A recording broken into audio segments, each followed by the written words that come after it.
We started a video on Saturday, but when we put it all together, it's going to look seamless, like we're all in the same thing, but it won't because we're outside right now, so never mind.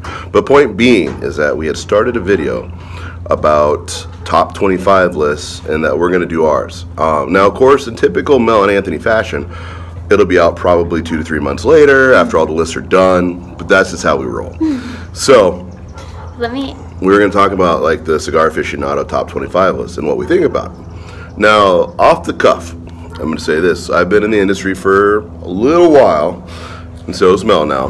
And, you know, the one thing... You longer. For sure, yeah. I've been smoking since my 18th birthday, so that was like in 2000, so... 17 years. Yeah, so... 18 years. Yeah. 18. Yeah. We're so old. Almost 2 decades. And I started working in the industry back in around... Oh my gosh, I graduated in 2002. Yeah, you did.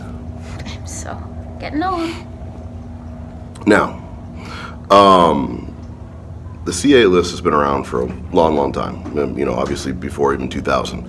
And it's always got the top cigars that everybody starts hunting for. If you've worked in the shop ever, if you've been in the industry, on any sides of it, one thing that always happens around Christmas time and around the New Year is people coming in looking for the top 25 from Cigar Aficionado. Now, a lot of discussion about whether the list is legit or not, and I think if anybody pays attention to it and you're not Helen Keller, you'll probably get that the list has what would look like on the surface some advertisement bias. All that to say is that it's expensive to advertise in CA. CA certainly stays alive and does their thing based on relationship, and the industry certainly gets promotion based on the relationship with CA. So, is there some buying of spots on that list?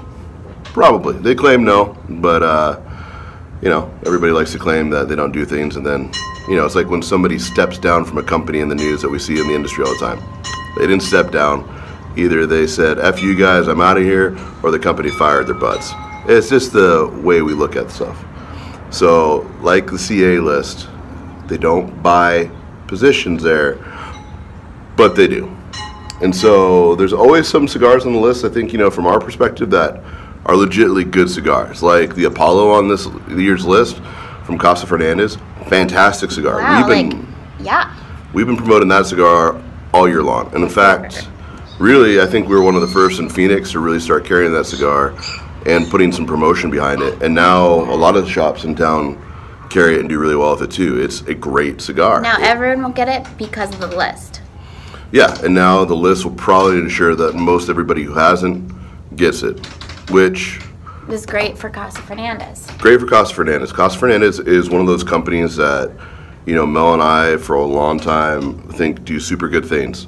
You know, they're not always your flashy company. You probably don't know who they are most of the time. But you know, they up to make this a lot point. of your favorite cigars. But they make a lot of your favorite cigars, and that's why their new advertising campaign on their IG and they're like kind of changing the handle from Casa Fernandez as Aganorsa is trying to pair together that idea that Aganorsa tobacco, so the stuff that you like from Warped, Illusion, Viaje a lot of times,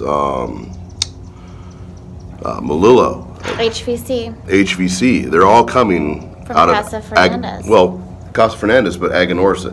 They always say we produce out of Aganorsa, so people get this idea Aganorsa is making great tobacco. They do, top-notch stuff, but people don't always associate that Casa Fernandez is Aganorsa, and that they're literally the parent. I mean, everything good is because of Casa Fernandez and Eduardo Fernandez. So, one of the things that we really like about, you know, certain things on that list are those like hidden gems. You know, there's always a couple on that list that are good. Now, I personally probably would put the Casa Fernandez, you know, Apollo further up on the list. It's definitely absolutely one of my favorites. It got number 8. Yeah. It got number 8.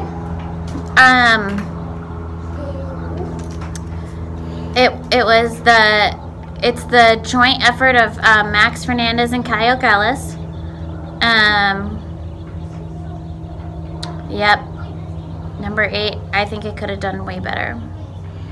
And that's a good thing to say about the line. So the Apollo version is the one that's a joint effort between Casa Fernandez and Warped. But the rest of the Guardian of the Farm line is fantastic. And they don't all have that little W stamp on them that says that they're a collab between Warped and Casa Fernandez. but the blend has similarity. Their new Rambo size is fire. I mean, it's awesome, and there's some other truly great sizes in that. JJ, Campion, all great sizes. Looking at the list, you know, we're just looking at it right now in front of us, and all right, well, let's start from 25. we're not going to go through all 25, you dingbat. Okay. Well, I just want to say, Undercrown Churchill. What do you think? 25. Good cigar, not good cigar? What do you think? I think that's a good cigar. It's a good cigar. It's been on the market forever. Yeah. So this is what I don't get about the list.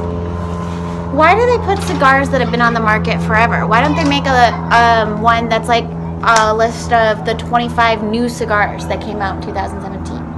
I think we all wish they would. It's just not the format that they do. You know, they have their complex formula for how their format works, and it doesn't suit them to do that. But I agree. You know, if you're going to say the top 25 of the year, it should be the top 25 of the new sticks that came out. And maybe that's too long of a list, and they need to cut it down because there's not that many new brands. But that's not true either, because there are that many new brands over here, and that's true. It's just it's not that many new cigars that advertise with CA. That's what it comes down to. Yeah. All right, we're going to pause and be right back after this commercial break.